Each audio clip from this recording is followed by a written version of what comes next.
Good morning, my brothers and sisters. This is Coach Rowe, and this is the Coach Rowe Show.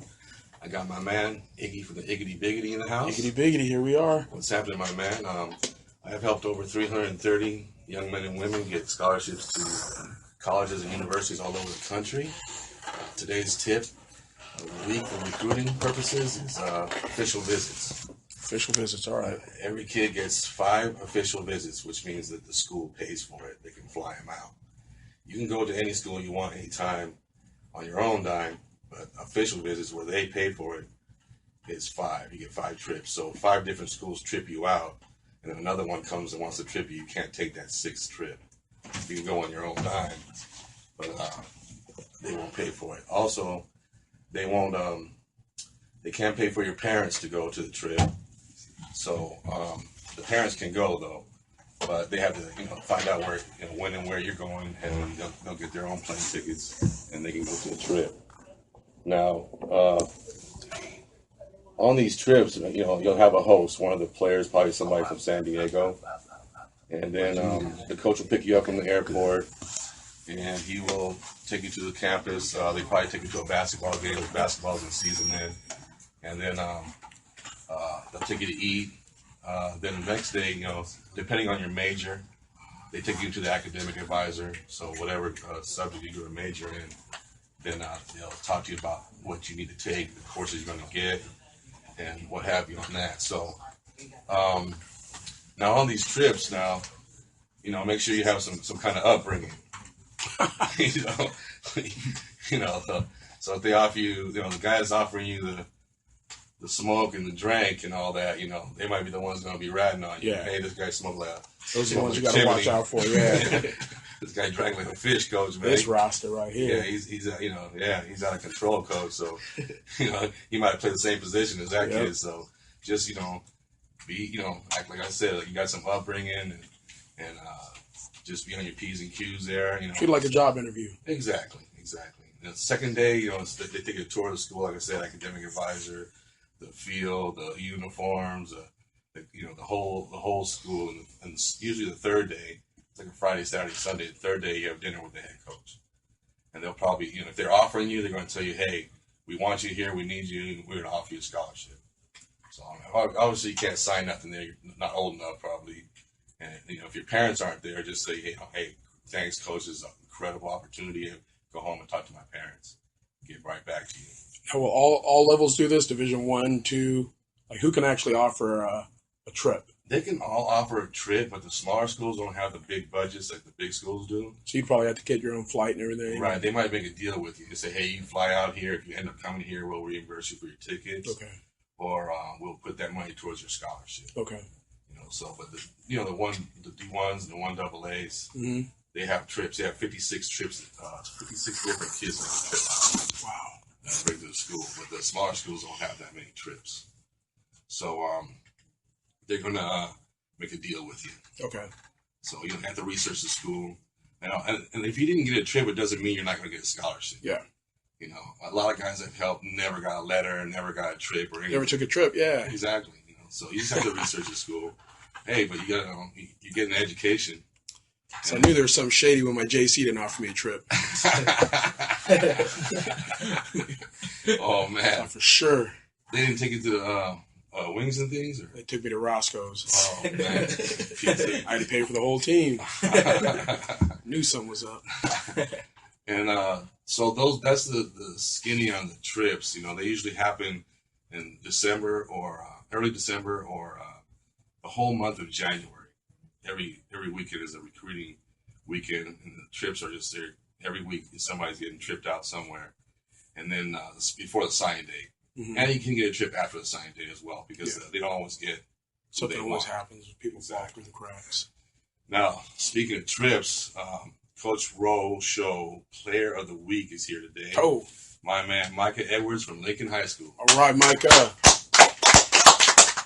He brought along one of his hogs. It was my hog of the week last week, Andrew Sachet. Right. He's looking pretty, buff over here. I mean, Andrew, you're getting big, my man. Thank you. So it's Coach Dunn's sexy sauce. That's what right, it is, sexy man. Sauce, big belly. You get a plate of ribs for Player of the Week. That's right. Coach Dunn. Micah, you guys beat the Mighty North County up there out of Carlsbad 20-16. How was that, man? How did that feel? It felt great. Just being out there with my teammates, out there grinding. It was just, I still can't believe we won that game. I was praying to God. I was like, please, I hope we win this. Went down to 69 yards and a touchdown, man. You just ran over those cats. It was ridiculous. Now, how's this guy doing? You're paving the way. You're holding his jersey in the back and cutting off of him. How's this? When Andrew's in the game, I just follow off of him. I just run right behind him. He gonna open the hole for me, and I'm gonna go in out there and score. Now, preparing for the game, I mean, how was the team? Like they were saying, "Oh man, this is North County, Carlsbad." Are you guys just confident? No, we were very confident about this game, and we went in there with a mindset like we're not gonna lose this game, and I think we did very well for what we had on the table. Can't lose at home. Yeah, you were at the high. Yeah. You guys at the home high, game. man. Oh man, the season opener at the home, man. The community really showed out. So it's packed. Yeah. Oh, it was loud. Yeah. I mean, in the beginning, I thought nobody came. Like middle of first quarter, a lot of people started coming. Showed up. It started getting rowdy. Now, did you guys feel when you got on the field that Carlsbad was like, "Oh man, we got these guys," or did you? I think they felt like they had an edge because last year we lost 44-0, I think, and then this year I think we came out with a better mindset than what we did last year, and I think that really helped us this year. Beat them this year. And your feelings, Micah, about them being overconfident, or do you feel that way, or these guys were taking you lightly? No, I don't think they were looking at us like they were scared. And we showed them what we had. Yeah, exactly. So you scored a touchdown. Tell me about that play. That play, shoot. I was like, dang, coach, you gonna give it to me? We get this far back? I was like, dang. How far was it? I don't know. I think it was 3rd or 4th down. I was like, we all the way back here, you gonna give me the ball? And I know the clock was running down, and I was like, I have to score. I was like, because we need this. Right. Going into the second half. So I went to the right. I was like, dang, I see Andrew blocking. I was like, nope, I can't go there. So I went back left, and it was a big lane. And then I was on the sideline, and I see my teammate Latrey, and then I just ran it in. Oh man! And that put you up. Was it 17-3 the first half, or what? I think it was 17-6. Okay, so they kind of came back a little bit. Yeah. And then you guys held them off. Yeah. I heard one of your other former Hogs, Flavio, was a kicker. Yeah. He kicked a couple field goals. Yeah. Man, how Chucky but funky, right? He helped us out a lot. Yeah. He gave us a lot of confidence that we needed because he kept on letting us get on top. Nice. Field goals. Yeah. Field goals are key. Now, when you're playing that old line, man, there's a lot of talking out there, right? Yeah. I mean, how was that? You ain't talking. You ain't touching my boy, Micah, right? Yeah, they were talking a lot, and the refs, they handled it well. There was this one incident, I thought the refs they handled it real well because they grabbed Micah's face mask, and the refs just handled it great. And so, now going into halftime, how was that? I mean, you guys must have been pumped. I mean, how was the halftime talk? We were Coach Dede. He helped us out a lot. He kept us encouraged, and he was just telling us we can pull this out if we stick as a team, and we talked as a team and we rounded up together. And for you, Mike, at the halftime, I mean, must have been. Yeah. You just scored, right? Yeah. I was tired though. I was like, where the water at? Yeah. Coach Dunn had some ribs and chicken and some sweet tea in there. Oh. Yeah. He did. We had some bananas. Probably too much sweet tea. Yeah. That crash going. Corn cob and all that. They fired you up for the second half. Yeah. Now you come out second half, kick off, you're ahead, 17-6, and they kind of come back, right? Mm-hmm. Yeah, so then, what was it? Then Flavio kicked this field goal, made it 20. It was 17-16, right? Yeah. Okay, so 1 point lead, and then Flavio comes in and boosts one. Yeah. You felt a little bit more confident. They're still close. Still close. Yeah. And then tell me about the final seconds of the game when, it's the clock. The time's coming off the clock, and you guys know you got the win. Yeah. It was. How about Micah? Feel great. I was like, thank you, Jesus. I did not want to lose this game at home. And then so celebration time, right? Yeah. Awesome, man. So you topple the North County, the mighty North County, at home. You run for 169 yards and a touchdown. My man's over here handing out pancakes. Yeah. I mean, incredible stuff. Man. That's where it all starts, on the front line, right? Yeah. Man, well, talk a little bit about your other linemen. Let's give them a little shout out. I gotta shout out my friend. He plays left guard, Simon Hoggle. Okay. Yeah, he had a little injury, and then like he like worked his way up, and he helped out a lot. And Bobby Gonzalez, Mm-hmm. he was a key factor in that game too, because without him, like, What does he play? he plays right tackle. Right tackle? Yeah. Okay. Big boy, right? Yeah. Big boy. Yeah. I play center and guard, so they moved me back to guard. Okay. And I was with him on the right side. Oh my goodness. So me and Bobby making hold for Micah. Because usually when you talk about North County football, it all starts up front with those guys. They need those big hogs up there to block for all those skill guys. Yeah. What was the play that was called for you to score the touchdown?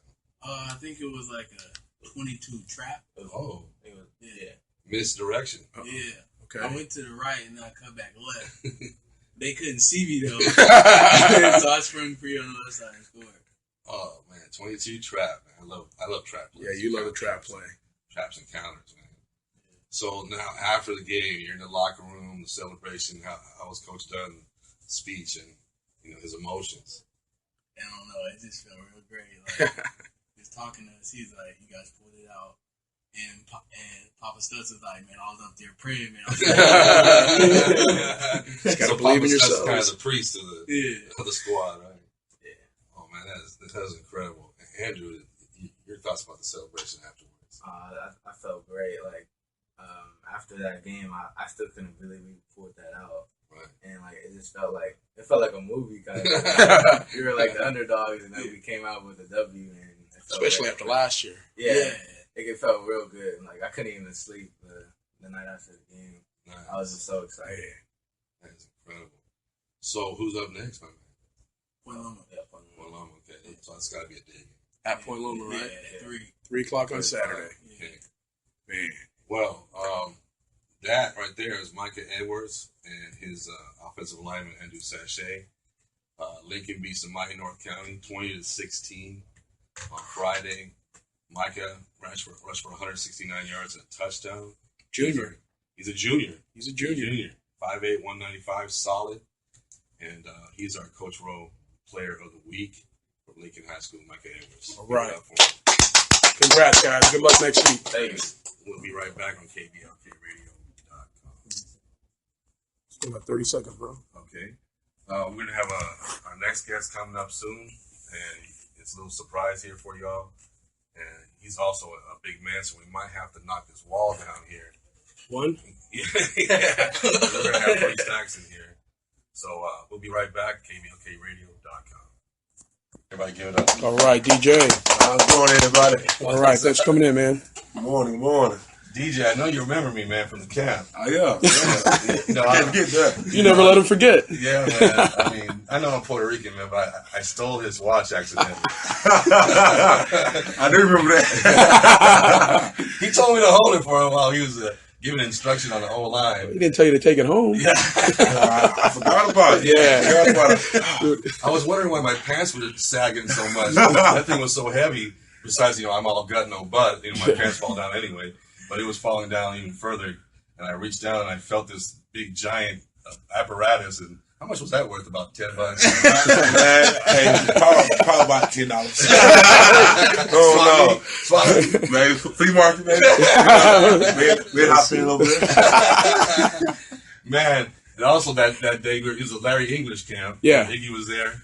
And so he was giving demonstrations online, and that was like the dummy, Oh, yeah. So he hit me with a forearm shiver, man. I felt it for like 3 weeks afterwards.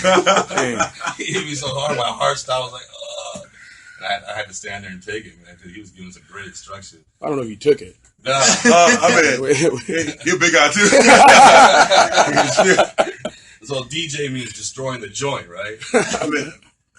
I mean, sometimes. Yeah. You ain't no gentle giant out there, brother. No. Not on the field now. Nah. On the field is a whole different person now. Now, my man, you from the 9th Ward in New Orleans? Yeah. And you left there like right before the Katrina? Yeah, we probably left like a little bit before, like probably like in the morning, like early in the morning. Left there. I'm really happy that we did. Yeah. So after that, you went to Mississippi, or? We got stuck in Mississippi for a little bit, trying to get over, and eventually got to Mobile, Alabama, with some of my relatives. Okay. So tell me about your high school experience. Like, where'd you go? I've been everywhere a little bit. Well, at first, before Katrina did hit, I was going up and down 35 in New Orleans during summertime. And at the time, it was Coach Reed and Coach Dyers, and they're my coaches at the time. And I was working out with them there and everything. And the storm hit. I was like, man, so where I'm going? Yeah. So we ended up going to Mobile, Alabama, and going to high school down there, and going to McGill. Okay. McGill Tooling down in Mobile, Alabama, and going there for like 2 years, and transferring, going to Mississippi, playing Mississippi, playing at Biloxi High School down there. And I've been ever since then. I've been there. From there, I transferred back to Foley High School in Alabama. So I was traveling the whole time, and part of that time I was homeless like during that time too, with my family. But we made it through. I ended up playing at the University of Alabama. And going there, I was number 1 recruit in the country. I had every scholarship. Wow. My boss, we would carry bags. Yeah. we were going to the lunch table, and everybody was looking like, what is he doing? And it was like he had scholarship letters like from all the schools and everything. Those were all letters. Carried lunch bags, like full of scholarships. Oh man, it was crazy. They even had JUCOs to write me. Because sometimes some players don't make because of the grades. That wasn't the case. Yeah. Me, I had a mindset of going in there. I didn't get the thing done. Yeah. Going to college, get my degree. And that's what I did. Graduated 3 years and a half.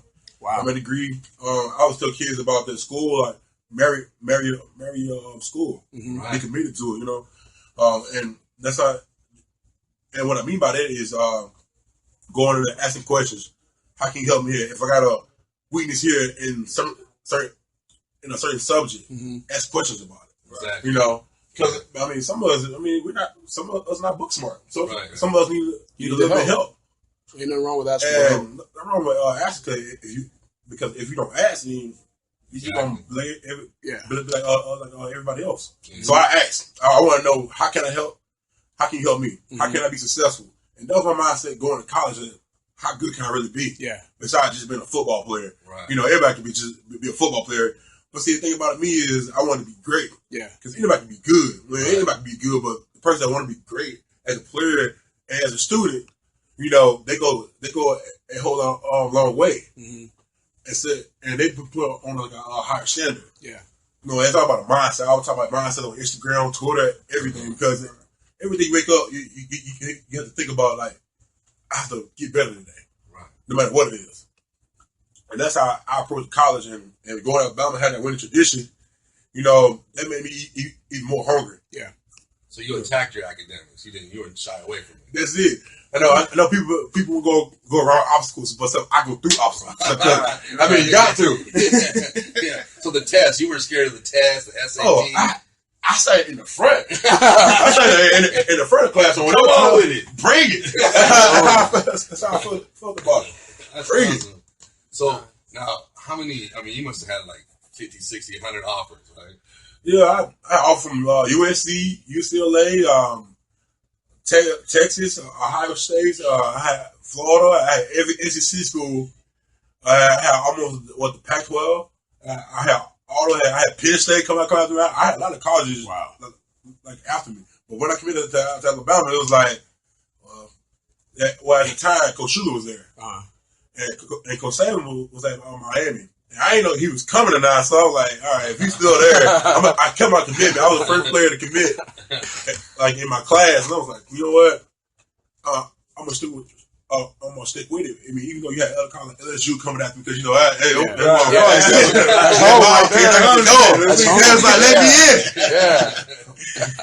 and Coach Simon, he's a great coach. That's my great a great coach as well. But they all have the same identity, same mindset, going in winning games, going in about like academics and stuff like that. And Coach Simon kind of won it for me because he won the championship in 03. With LSU, right? And that's my one in 07. So it was kind of like either way. I mean either way. Yeah. But I know Coach Saban had a winning mindset. Being at Michigan State, coaching there for a little bit. He even had Antonio Gates coming there all at the time to play basketball and football. But I don't know how that worked out. But I heard a little bit of story about it. I want to keep that. So what was it? Did you take all 5 official visits, or? I took a few visits. I went to LSU a couple times, and I went to Bama, and then I went to Auburn. I thought about Auburn. I was like, I could go here, but it's too small. Yeah, too small. Wow, really? But I had other offers to go to USC, but I didn't take it.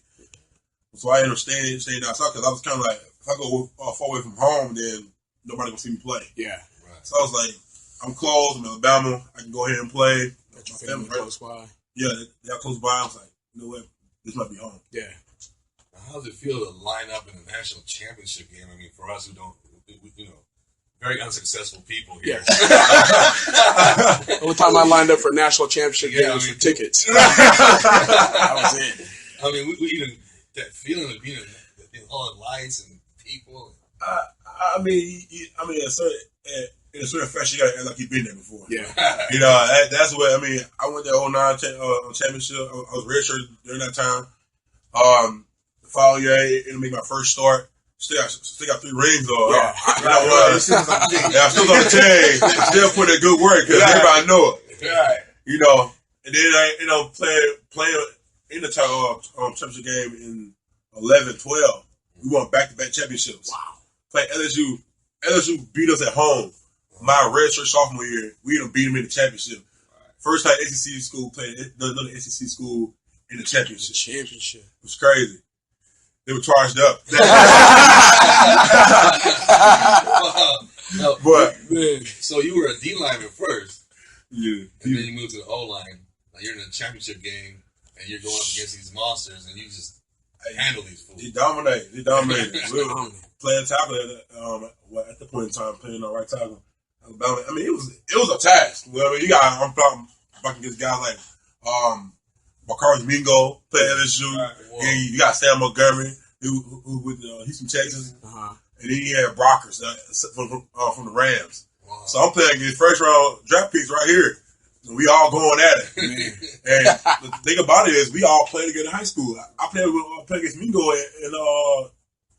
in high school at the Army game. Oh, and I was like, and then meet with my other teammate here in Chargers, Chris Watt, that plays at the same game I played in.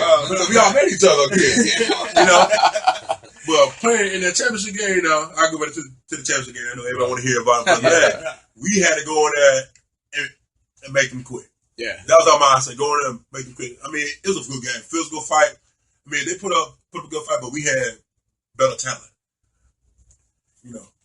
Wow. Man. So now you're playing O-line and a switch from D-line. Is O-line your favorite or D-line? If I was 316, I could take D. That's where I can run with them. Yeah. But I mean, playing on the offensive line, it's a lot better than body. You're not too dinged up, and plus you can play a whole lot longer. Yeah. I mean, you seen who that Jackie Slater. Jackie Slater had 20 years. 20 years in the league. Bruce Matthews. Yeah. That guy. Oh, man. I mean, you see guys like that, like, man, if they can do it, I know I can do it. Anthony Munoz, man. Anthony Munoz, Bengals. Yep. Oh, Walter Jones played ball good. Jones, Seahawks. Guys like that. So you like, they put in that time and effort. They're starting to get their due now. I mean, they're starting to get paid like they should be. Yeah, exactly. You can't win a game without an O-line. Oh, you definitely can. Right now. So I don't care what kind of athlete you got. From D-line to O-line, tackle, now guard. How was the transition from tackle to guard? You know, from being outside, you know, to now protecting it from the inside. It's just 12 inches over. I mean, it's a little bit faster on the inside. I mean, things have a lot more quicker. Guys on you are a whole lot faster. I mean, you got some big guys, some heavy guys. You think you big, but they big. And so sometimes you have a little 6'2", short, stubby guy that's like a little stomp in the ground. They don't want to move. You're like, God, come on, give him a little ground or something, you know? Shoot, but using tackle is kind of for the pretty boys. I was like, man, I'm a grinder. I like to get after it. I still look good when I'm doing it. You feel me? The Burberry still that's it. I got to remind people that I'm the bear in the woods. And that's it. Yeah. You know? I mean, but playing guard, I mean, it's a lot more physical down there. I mean, guys are now, there are some nimble guys down there. Yeah. There's some nimble guys are sweet. I call them sweet feet guys down there. Yeah, they got good feet. They want to get by. And sometimes people, you have some people that don't, some cats that play good learn that don't want to contact with you. They want to swim move you. Just swim move you. You know? And they hit that contact, that big bite on them, you know? Yeah. But I mean, exactly. So this mindset, your attitude, I love it. I mean, who do you attribute that to? Your grandma, your mom, your grandma used to hit you with that pen, you know? Oh man. I mean, just from that standpoint, you know, I always had that type of. I still a kid sometimes when I play football game. Right. I mean, like everybody said, we play a kid's game, right? Yeah. Right. So I enjoy it, but playing in high school, you know, I always had that mindset of being the best, trying to be like everybody. I didn't care if you play receiver, I want to outrun you. Yeah. You know, and that my mindset. Growing up, I started growing. Yeah. You know, and it didn't change. Just I changed positions. Yeah. You know, but everybody's like. For instance, like I know that every great leader was once a follower. You know, you can't go be a born leader. Sometimes people have to learn to be led first, and then break off and become their own leader. Right. And that's why I had to learn. Like I was a leader, and I didn't know it because I was listen to other guys lead. You know, and I sit back and I observe them, and I learn from them. You know, but sometimes it come to a point that sometimes leaders know how to lead when things go wrong either. Yeah. So you can't be a sometime leader. You got to be a leader when things are going bad, things are going good. You have to be on it. Yeah. You know, and that's me. I let be a leader when things are going wrong, things are going good. You know, and see, this is what it takes though. No man is an island. He must draw his strength from others. Nice. So for me, I need my team behind me. Yeah.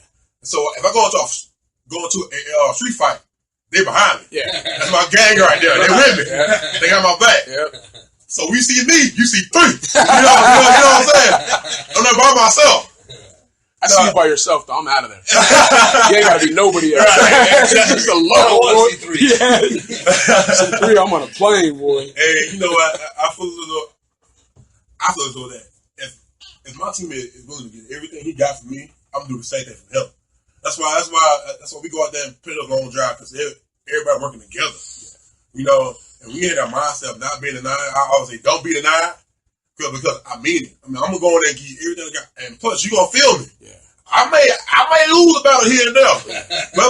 but best believe, you're going to feel me. Yeah. I promise you. So you say you still have fun out there. I still have fun. Yeah. Man, I'm slowly getting that guard thing down. But when I get it down, it's over with. Yeah. I'm ready. You won't stop me. And that's how I feel. I feel about it. Every Sunday I step on that field, I give a little prayer to God. You know, thank Him for giving me the opportunity. But after that, I go out there and let it go. Now, what happens on that field, what's on that field now, it is what it is. Just know it's just for the people on the field. And that's other people. I know some people like, oh, I ain't know he was that type of guy. He's not mean and nasty. I mean, anything goes on the field, off the field, I'm a nice guy. You know, I'll speak to you and say, hey, you know. But after that, you know, on the field, man, it's game over. Yeah. You can't go to jail on the field. Yeah. You got fined. It's all legal. Yeah. Legalized asshole. Exactly. Yeah. You might get fined for it. But at the end of the day, you can't speaking of Alpha Fit, I met you 2 years ago, your rookie year. Yeah. I don't know how you came to one of our events, but you were a very humble guy. I was giving out my doing my whole clothing thing, and that I'm still doing. And I just, hey, will you wear this Ducky shirt? And you grabbed the shirt, and you even grabbed a beanie. I remember that. I like this. I take it back. Wait. No. I was like, hey, you ready to shirt? He's like, oh yeah, I like this. I like that. You was cool, and you immediately put it on. And I was just like, that really was cool because I was trying to get my thing out there, and me and my boys, and you came into town not knowing anybody or anything like that, and you put it on, you rock it, to this day you got I got your package for you too. I forgot to bring it, but I got you. I got a spaghetti strap shirt. You was cool, and then when I see you, out there on the practice field, whatever, you speak to me, and I really thank you for that because not a lot of people, are like that once they get to that level, I always, I meet people who come in, from their rookie year and they don't know nobody and they just, they're all cool and humble. But then once they make it and they at that level, you already 2 years in, and you the man. Everybody know you around town for sure. As soon as you walk in the door, everybody know you. And when you see me, you just like, hey, what's going on? Can I get a hat? Can I get a shirt? And it's cool. And I really, thank you for being such a humble guy. You're a big guy, and when somebody look at you, it's like you're mean. What I'm saying? I was like, nah, man, that's just Fluker, right? So 3 guys behind him. Not too sweet. So Fluker, now in your spare time, my man, I mean, you sit down and watch TV, you play a chicken, or you watch Love and Hip Hop. What do you like to play? What's your free time? I'm a gamer. I hate to say it, but I mean, because half the time I don't like going out too much. Yeah. Because if I go out, I'm either go get stopped. Right. Things might happen. Sometimes it can be a hazard. So like I remember going to eat dinner, and before I stopped me in the middle of dinner, like, can you take a picture with me? I'm like, I'm eating. Yeah. When I get done, I had some fried chicken in front of me. So, I want to stop. And I have to grease my feet. The hot sauce still on there. I want to stop. Like, give me about 10 minutes. I'm gonna come back to you. But I mean, I took the picture though. Yeah. And but sometimes it can be a headache. Sometimes, but you have to learn that if they were in your spot, they'll be thankful for it too. So I mean, I'm grateful. Yeah. I can't complain. Yeah. As long as you're not rude about it. Exactly. Disrespectful. Yeah. Exactly. I mean, I had some people like that, like on fan day, or some people saying word because I can't stay out there that long. Right. It's an autograph if I gotta get in. Yeah. But it's okay. I mean, I would tell them, hey, have the best day. Yeah. That's all I can tell you. Yeah. So, music and free time with. Music, I listen to New Bill. I mean, Drake, even though I know Drake and New Bill with that. Hey, he's still good. I mean, it's still good. I love both of them. I think they're great artists. I listen to a little bit of R&B sometimes. A little Al Green. Yeah. A little bit.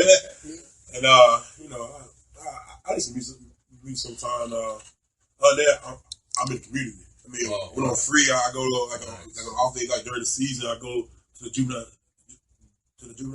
detention center over there in Curtis Mason. Curtis Mason.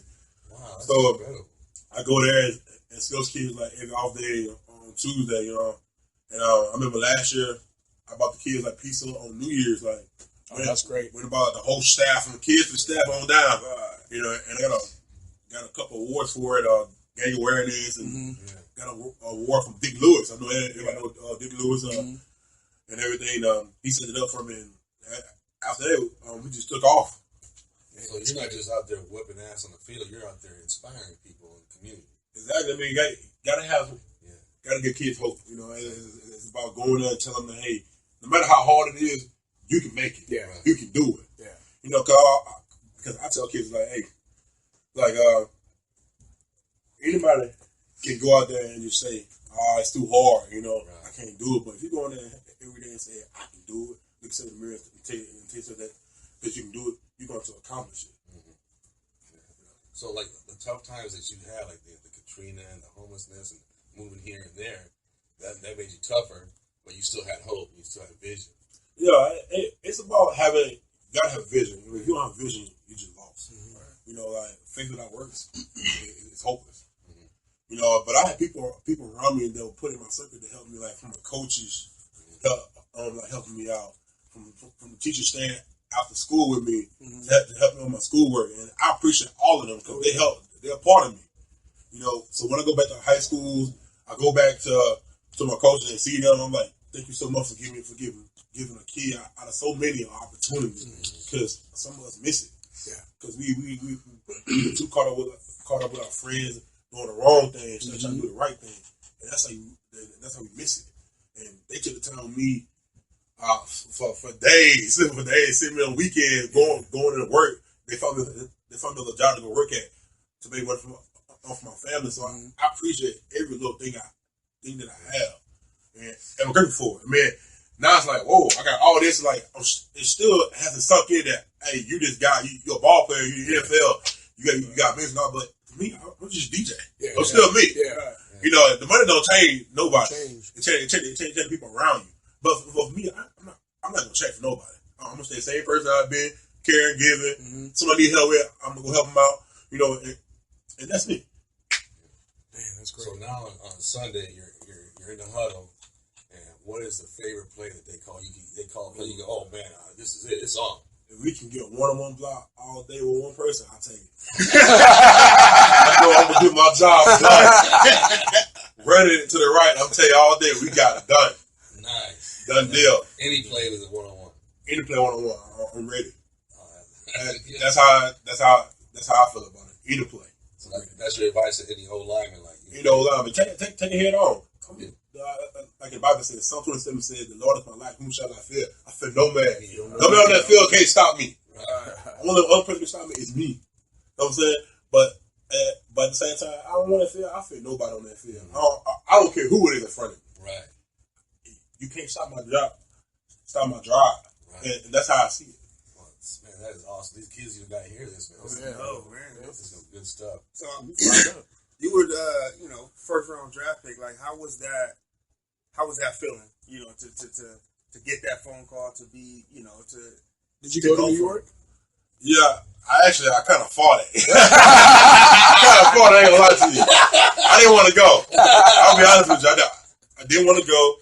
I was like, told my agent, like, I don't want to go. Like, this is something I really don't want to go. I just want to stay at home with my family. Stay with the family. Yeah. And I got my little 4-year-old, so I was like, I just want to stay at home with him.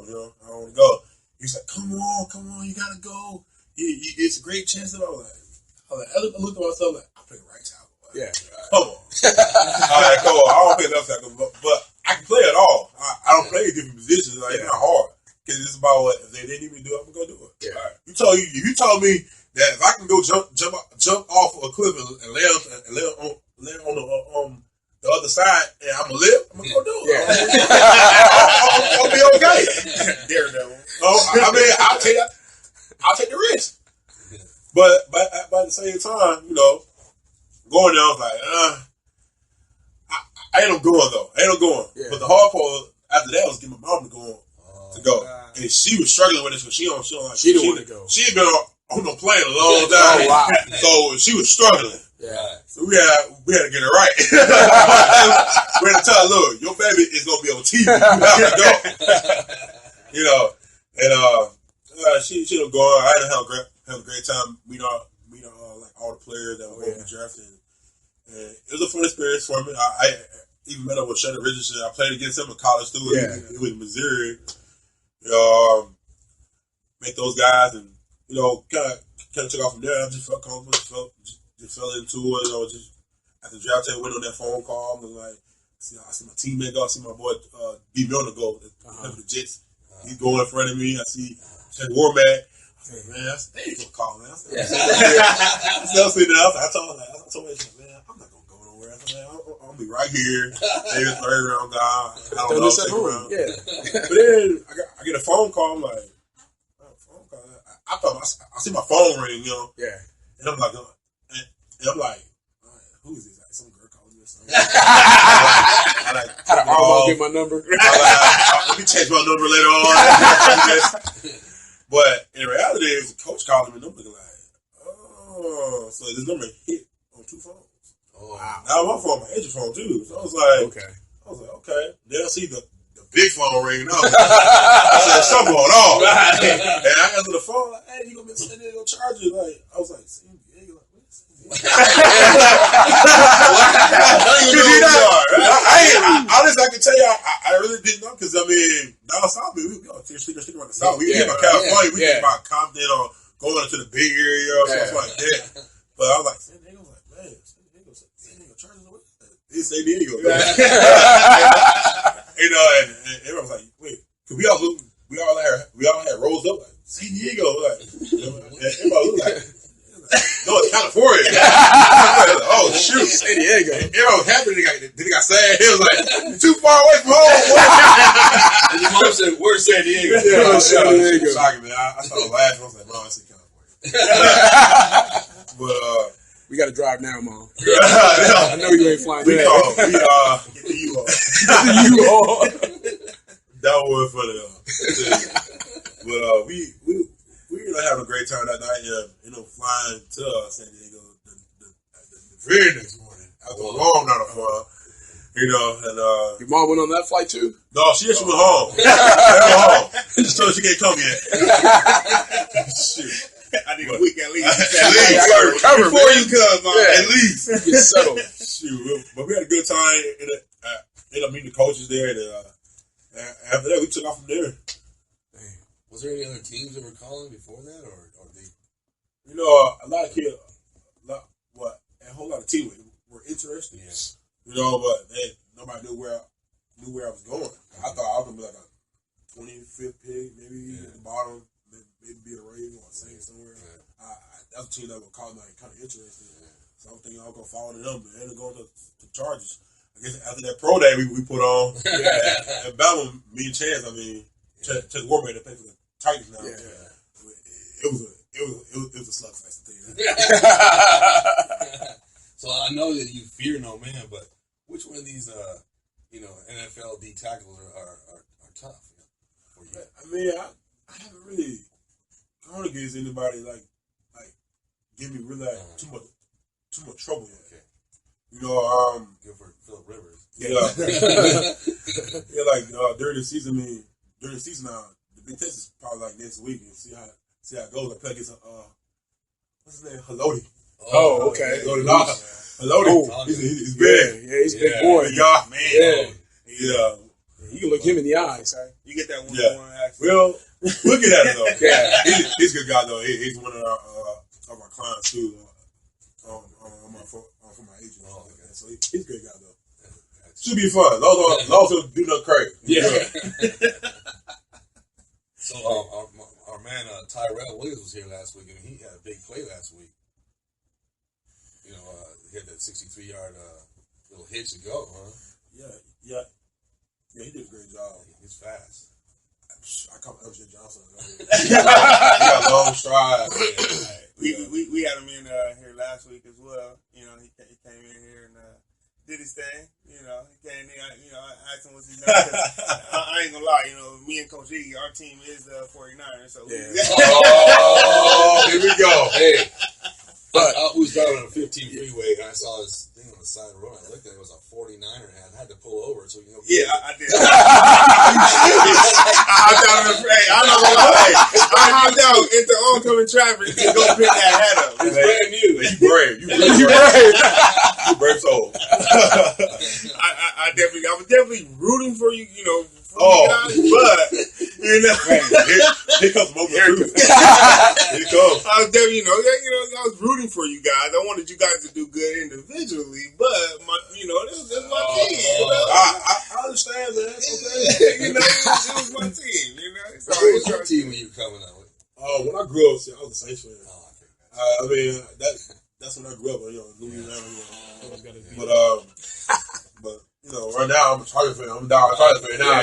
I'm a Chargers fan. And I play for them too, so it works out. I got to meet Philip Rivers the first day when I did come in. Yeah, it was like Philip Rivers. Like, wow. old, man.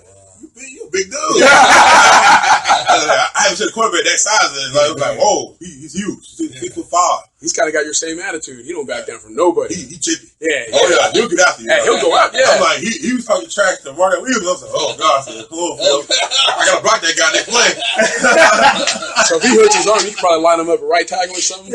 Play or two. Man, it wouldn't matter. It wouldn't matter. Shoot. Oh, Lord. Hey, go ahead, bro. I was just going to ask, there's a lot of guys who don't want to play like the O-line in high school and everything. They think that position is no fun, no glory. They don't get the respect. They don't understand, man. Without that O-line, you got no team. You got some of the best athletes playing O-line. Actually, you got some of the smartest players playing O-line. So, I mean, what kind of advice would you have for a guy coming up who doesn't want to play O-line, but, that's probably the best position for him? I mean, for example, I'll say beside myself, I looked at Jason Peters. Mm-hmm. Jason Peters played Arkansas, and if nobody knew that, he played tight end. Yeah. And then he got converted to an offensive lineman. Mm-hmm. It was really good. Amazing. Well, he got $100 million third contract. Another $60 million contract plays left tackle. Plays left tackle. I mean, there's money there to be made and playing on the offensive line because there's guys that how I say this, that they have a want to be there, and some guys that don't want to be there. The guys that don't want to be there are usually the great athletes, being good at it, the offensive line. It's fun. It depends on how fun it is to you. I mean, you have like double team block with another guy next to you. Oh. That shit feel good. Yeah. You double team with one guy. Beat his breaks in. Right by his safety. Saying, literally. Like, hey, I got your number this time. And I think the offense line, I mean, it's fun. It's a hard job. It's a tough job. Yeah. But people don't say that. Without us, there's no offense. There's no offense. I mean, what are you gonna play with? Yeah. I mean, garbage can buckets. Yeah. Let me know. Well, you guys are right. People don't understand the offensive lineman on the pass play. They got to run backwards. To block a guy, they have to kick backwards and block a monster in front of you. You have to be an athlete. Yeah, exactly. You got to have great feet, great hands, and people understand that. Offense like, I know people like, oh, you had a bad play, but you gotta understand that. Have people that say all that, you could not do our job. Yeah. Right. Like if you were great at our job, you'd be doing it. Yep. And I tell you, like, you understand, like, some people talk about football, like, how y'all don't even know about football? Yeah. Because some of y'all ain't played it. I was like, how you gonna talk about it? Yeah. You a spectator. Stay in your lane. Stay there. Like, we do our job pretty good. It's hard. If you do our job, you be like, man, I can't do it. Because we bring guys, high talented guys, every week. Every week it's a monster on some part of that D line. And he had that some kind of young, like a little young rookie that coming in. He want to make a name for himself. Right. So you gotta get ready every week. Yep. Man, I did play O-line my first 2 years in Pop Warner. Oh, so you a big guy. Coach Rhodes taught me how to launch. Oh yeah. I've been knowing this guy since I was young. Yeah, I was there. I was definitely a chunky guy, and then I was like, this is not for me. So I was, determined to lose weight and went to linebacker and fullback. So hey, I blame you. I couldn't do it. I mean, all the power to you guys because I played fullback as well. So I get a props to you guys for blocking for us. But the trenches is not. It ain't for everybody at all. I couldn't do it at all. I mean, I don't think we can talk about what happens in the trenches. They call it in. Talking people, mamas, girlfriends. Oh man, we go in. We go on Facebook. We look at everything. We talk on the field. That's what we do. I mean, people think it's all nice and games now, but it ain't. And talk about the camaraderie between the other offensive linemen. I mean, you guys are a family within a family right there. Oh yeah, on the offensive line, you gotta have that bond. Coach always says 5 equals 1. Yeah, it's about having that one bond. Yeah, 5 fingers to make a fist. Communication, trust. You gotta have that. You gotta have those 3 right there. If you don't have those, then you can't be offensive line. Yeah. If you don't trust one another, then after that, I mean, you just don't have it. Yeah, you won't have it at all. An offensive line, everybody knows what what the other opposite guard's doing. Yeah, you gotta be able to know your calls. If you don't know your calls, then you kind of lost in the shuffle. Yeah. And being at offensive line, I mean, it's like we're at the highlights of everything. Yeah. Like, we had a big block for a touchdown. Yeah. We're in the highlight. Yeah, we're in the highlight. Oh, he did that. Yeah. You know, but I mean, if you don't have the camaraderie between offensive linemen, just not gonna have a good offensive line. It won't happen. Won't work. So now, from high school to Alabama, the playbook. I mean, how difficult is it getting there from Alabama to send the Chargers to the NFL? Playbook. Playbook from high school to I was running shotgun in high school playing offensive line. I'm playing offensive line 1 year. Oh, High school. See, most kids been playing since offensive line since they been young and up. Right. I played offensive line my senior high school. Wow. I played D tackle the whole time. I got converted to offensive line. And then I played left tackle. It was easy. Yeah, I think left tackle is a lot easier. I don't know what it is, but it is. For me, it is. But then going there and playing right tackle in Bama, it was kind of like I had to swap because I had surgery, like shoulder surgery. Okay. And I had to swap sides because I can't shoot my left hand, so I had to shoot my right hand. And I ended up playing on right tackle. Okay. Which worked out for me. And they go for the playbook. The playbook from shotgun to like a approach to offense was a lot different. So I had to learn power play. I had to learn inside zone, outside zone plays. It was like, whoa. It was like the whole terminology just changed. That was like behind the 8 ball. That was like, man, I ain't ever behind. You said, I'm the dominant guy. Yeah. And you go in college like, oh, I'm the mean, tough guy. Yeah. You know, it's guys like your size, it kind of like, whoa. I was the biggest kid.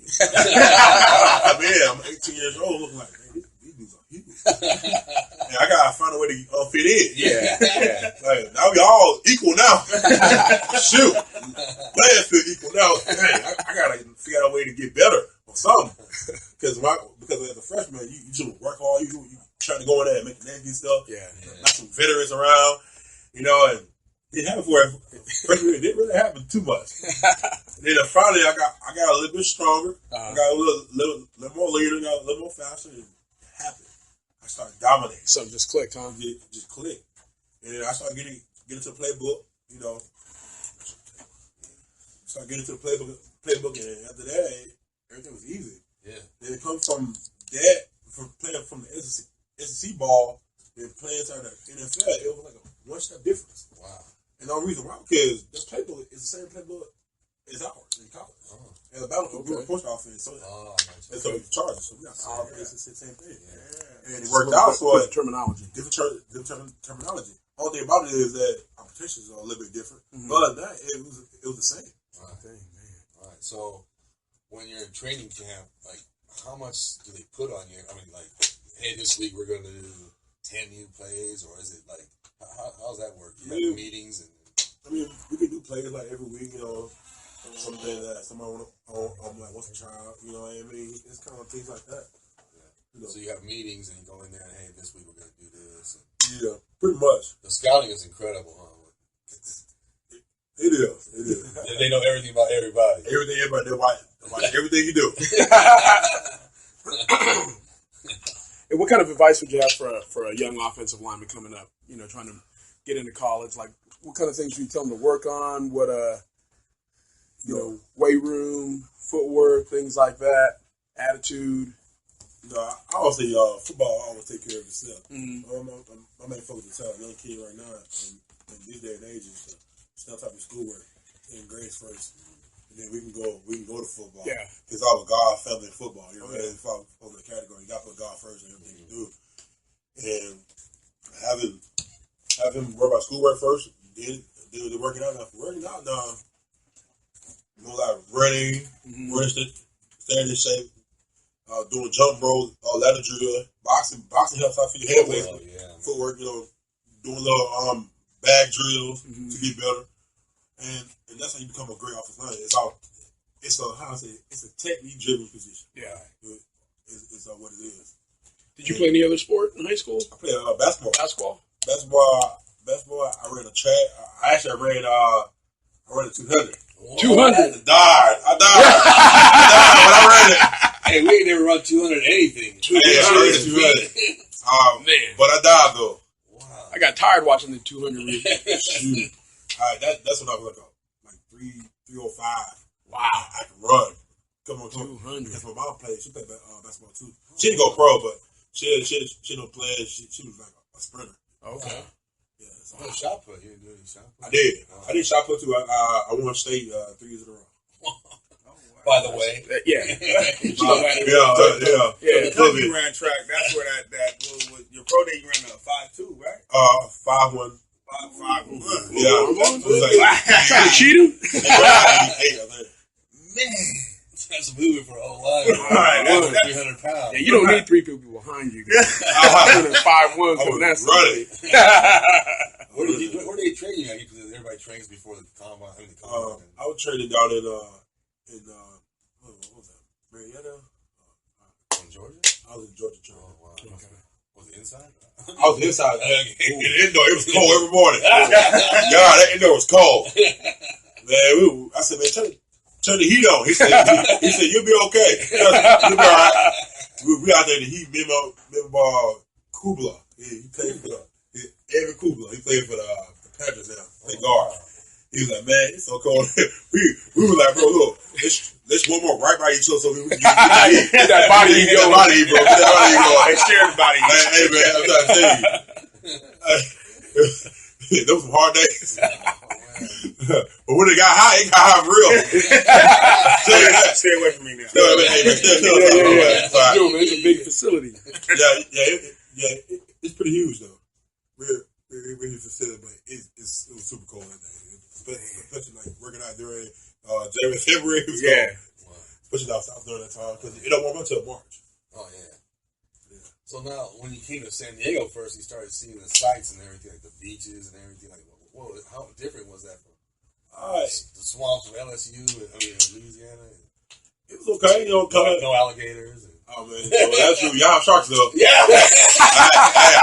I see the shark attacks. It's Shark Week in August. So I'm good. I'm not going out there. Coming here was kind of like a culture shock for me. See how people are here. Man, when I first got here, now it was like for me, it was like people nice here or not? Can't tell. I mean, some people kind of rude to me a little bit. Like, is this how West Coast is? But then I try to be other people like in the city. They kind of feel like who I was. They start treating me differently than hell no, he's a ball player. Okay, we got to treat him a little bit different than everybody else. I mean, then it kind of like put a place where everybody started liking me and stuff. So it was great. So like the beaches in San Diego is much different than the beach in Alabama. I mean, the beach here is cold. The water's cold for me. We by the Pacific, but the beach at home, like Gulf Shores, Alabama now, I've been out there, and the beach is warm. The water's warm. And we got nice beach. White sand. The white sand beaches. White sand beaches, pretty. Yeah. You'll love it down there. Do some fishing? I try to go deep sea fishing, but see too many videos. I'll pass. Yeah, Shark Week will get you, man. That'll change your life right there. Yeah, Shark Week will change your life. For real. So now, let's take us back to when you're in Alabama and Nick Saban, he doesn't seem like he's a raw guy, but he's intense, right? I mean, what's a halftime speech or a pregame speech for this guy? Coach said after the game, tells his players there's no I in team, but there's an I in win. That's for each individual to do the job to the best of their ability, and that means that everybody has to be like accountable, like for their actions, and that's how you look at it. We go in there and do a job at 18 years old, 19 years old. We go in there and try to fight get a certain job on 15s or O-line or D-line or whatever. But he tells us that you have to go in there with a clear mindset, be humble, and go get it. And that's what we did. We bought in Big Red. Even if we didn't have players on our team that were not great, they bought in Big Red, so they became great players. Right. Wow. So he's like mindset. He's like an inspirational guy, but not a raw guy. No, definitely not. So he's more deep, trying to buy into what he wants you to do. Hey, can you talk a little bit about your strength coach? Yeah! Don't talk about it. Hey, Coach Cocky right there. That guy's on caffeine like no other. He gets a smoothie key with extra caffeine, double dose, strawberry, Strawberry Caribbean way. He's got to make his own coffee brand. Man, strawberry. It's like a smoothie king. Smoothie king. Smoothie king. We'll have one out here though. It's kind of like double juice. Yeah. Double juice. It's kind of same little off brand. But he come there with caffeine. Smoothie king on that caffeine. Man, he ready to go. He going. Hey yo, let's go. I'll be like, God, dog, it's like 6 in the morning. 6 in the morning. Some of you waking up this morning. He said, if you waking up, man, you lost half the battle. Man, come on now. Let's go. So intense session. It's a intense workout. Man. Yeah, let's go. Hit it. Let's go. Yeah. I'm fine. Whoa, man, calm down. It started to be contagious. Everybody wanted to get hyped. Everybody was like having for practice. It started spreading around like wildfire. Everyone imitates him. Huh? Everyone on the team can imitate him. Everybody imitates. Everybody imitates. So, like O-line coach, did you have the same one the whole time? Or? I had Joe Pendry. Joe Pendry. Then I had Jeff Stallin. Oh, who's at Miami? He's at Miami with Joe Pinazio. Okay. He was there at Bama as well. And he ended up going to the Eagles. He's been an offensive line coach. Oh, wow. So he's for the Eagles now. Yeah. So he's contributed a lot to your talents. Yeah, definitely. Yeah. How was he? Was he a rah guy or he's a Stalin was a rah guy. He would get in your face and you would not like it, but he would say you have to like it. Right. And I was like, nah, I ain't that guy. I ain't that guy because I'll get my job done. Wow. I'll get it done. Yeah, he ain't like Cochran though, right? Nah. No one's like him though, right? I haven't had a guy come close yet. Wow. Not at all. Wow. Man, intense. But he gets the job done. Exactly. So what did you get your degree in? General health. Oh, okay. General health, huh? General health, 'cause I was doing nursing for a little bit, but then I had to change it. I don't know how you can do that with with football and everything. It's just too much time. Yeah. And I couldn't do it, so I had to change my major. So eventually I'm gonna go back when football is a little bit over. So what do you think about life after football in about 10, 15 years when you're done playing the O-line and dominating in the NFL? It's a little far ahead, but I mean, God's will. You know, some guys get into stuff in the off season. You know, they have all these little business ventures and things like that. Right now, I'm trying to save everything I have right now. Man. You know, I know a lot of people out there doing these big investments at a young age, trying to get rich quick schemes and all that. Like, I'll pass all that. Yeah. I work too hard to give it away, so somebody else, So I'm just trying to wait on save everything I have, just working hard and focus on football, trying to get my mind right for the season, and just being humble and staying in the community. I know I work out at Montgomery High School in San Diego, and I remember you came down there last year, talked to our kids. Our kids still talk about that. Yeah. That was a big moment for them. Down there, not too many people come down there, from the Chargers or anything like that to go talk to the kids. Right. And just for you to come down there, that was huge. So, we really appreciate you coming down there and doing that. Oh no, go ahead. So, I want to get back to to Nick Saban. That he came from the Miami Dolphins right before he got there, or was it LSU? He was at LSU first, and then he ended up going to Miami Dolphins, coach there for a couple years. So in your recruiting process, I mean, you took only trips to LSU and Auburn and Alabama. Yeah. But there was multiple trips you turned down, right? Yeah, I had coaches that I turned down because they were like, "Look, you either coming here or there," and I had to make a choice. And I was like, "All right, well, I'm just coming to Bama." Right. But I mean, I did take a few visits, but I just kind of fell in love with the school. Yeah. Now, DJ, we have this is our Coach Rowe Player of the Week right here, Micah Edwards, back in there, and we have offensive lineman for Lincoln High School. We play center guards, Andrew Sachet, and you guys have some questions for DJ? Don't be shy, man. You're all lineman, man. This guy's got a wealth of knowledge right here. Yeah. How is college in Alabama? I mean, it's awesome serious. You can go anywhere you want to go, man. I can't recruit you. But I'm just saying, if you want to win a championship, you know where to go. They'll lead you there. But I mean, going to Alabama and going to campus, the campus is amazing. Mm-hmm. The facilities are amazing. The lunch area is amazing too because they have food for us. Like you have a 24-hour I'm on nutritionist. Yeah.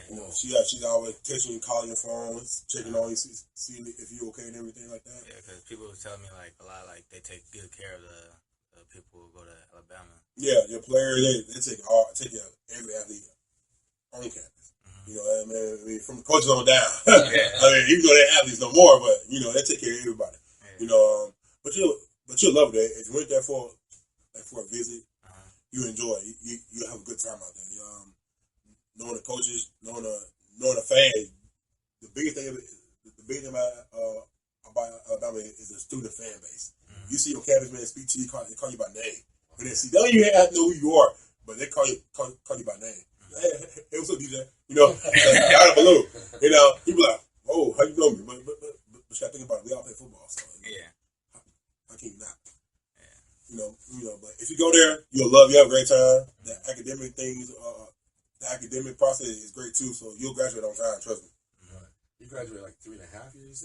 You said 3.5. Wow, that's getting after it. Man. Got to. Yeah. You can have time to because the freshman we all want to go out, party, have a great time. I mean, you had those times, but man, my main thing for me was like trying to get grade me. Don't get me wrong, I did have a good time. Yeah. But I still got after that schoolwork. Where are you originally from? I'm New Orleans. Tough streets of New Orleans. Yeah, Ninth Ward. Just down. That sounds scary. Like, why do they call it a ward? A ward is a prison, like a prison ward. I mean, everybody from different areas. So they got 9th Ward, 8th Ward, 3rd Ward, 4th Ward. Like, it's all, everything's different, Yeah. So a ward is a neighborhood. Basically, a block or whatever. Wow. We have blocks out here. Somebody said, hey, we moved to the 5th Ward. I was like, wow. Kidding me? A ward? No way. But, Andrew, any more questions for the big man here? Don't get so shy. A little shy. My man ran for 169 yards and a touchdown. Really? And my man was over here handing out pancakes like I was going out of style. But, they beat circle that thing? Shoot, butter. Yeah. They beat a North County team, which is like, North County is supposed to always beat up on, the city teams. But the Hive over here, beat them 2016. It was a big game. So these two cats here, ball out of control. 22 trap, favorite play. Yeah, 22 trap. He's pulling it. Yeah. Man, that's awesome. That's awesome. He said his favorite play is any play where he goes one-on-one with anybody. Yeah. It shows like who's the big dog. Yeah. Me or you. Yeah. That's it. Yeah, I also play defense too because they also double team me a lot. See, that's a good thing. They can't get to your back. Yeah. That's a good thing. You're a big guy. Yeah. Gotta hold that double team. Yeah, gotta hold the point. Then you play any other sport? I'm thinking about playing basketball this year, but I don't know. You play basketball. Good footwork. I'm telling you. Yeah. I mean, if you can play basketball, the more you can do it, the better. Yeah. It's about cardio because usually play ball. We just kind of sit around for next season. Yeah. No, you gotta be active, man. Yeah, that's what I was thinking. My dad, go play basketball, man. Go do track. Yeah. You try to stay active. Always need people in the 200. Yeah, go right. Get it out there. And Michael, what about you? You play any other sports? Thinking about running track this year. Track? Okay. Yeah. Nice. On track? Yeah. I was just with his mom earlier. She was telling me how they call it skirts. Yeah. Track star. I said, man, she was a beast back in the day. It was Shoot, skirts. I don't think Usain Bolt would have ran with her. So he would have been early. Oh man, that's crazy. Oh man, she told me that. I said, okay, your son got to be a running back. So she's like, yeah, he fast. I was like, yes sir. I believe it. They ever seen him, I was like, okay, he kind of like Reggie Bush, huh? Fast like that. Yeah. Them dreadlocks be waving in the wind. Shoot. So on defense, man, how did you break that double team up, man? It's just easy, right? Man, it's on my Instagram though. Okay. But man, I was 6'5". I played a game barefooted for a sack. Freshman year. Because I couldn't, I had tennis shoes on trying to play. I couldn't get pushed back. So I said, all right, cool, I'm be smart. So I ended up taking my socks off and planting my toes in the ground. I teed off. But yeah, think about it. These kids now, they're not that big. They're about like 6'3", 6'2". Oh yeah, not very big. Not very big. 260.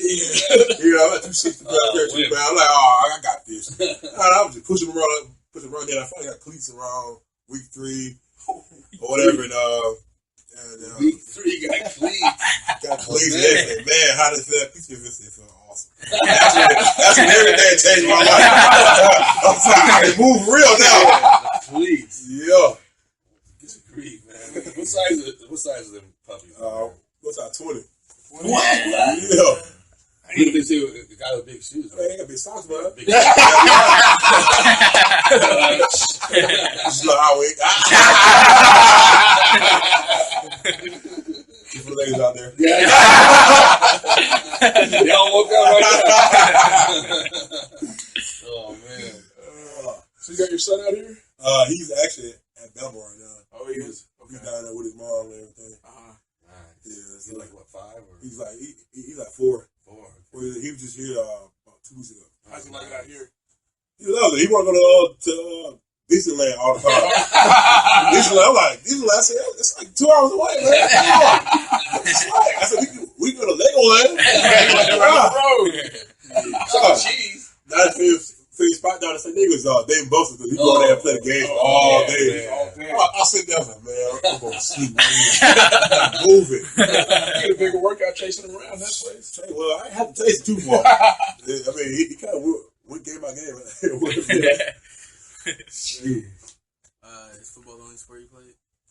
No, I played a little bit of basketball. You did? Yeah, I got cut my senior year. Yeah, my coach said, because I had to go on visits to colleges, so I would travel.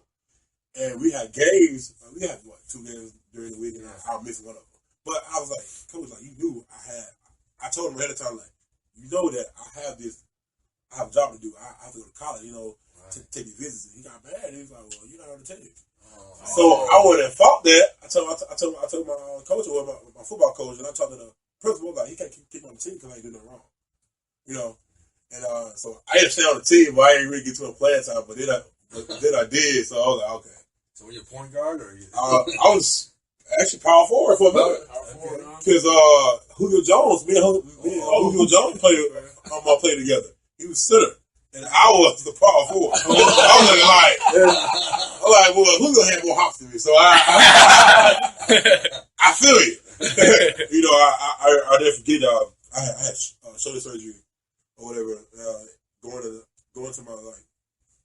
to high school, playing that same year as him, and I seen DeMarcus Cousins. He played at little 4 high school down in Mobile. So Julio sees a rebound. They shot a rebound. Our team had shot it, right? They missed it. Julio Jones and DeMarcus Cousins going off for a rebound. Wow. So let me tell you what Jones did. Jones got crazy ups.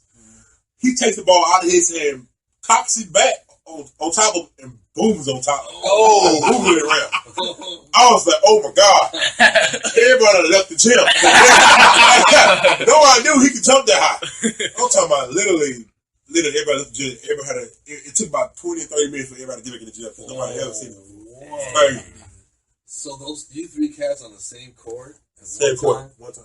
Oh, man. Julio is good at basketball and football? I mean, he can shoot now. I will tell you one thing. He can't ball.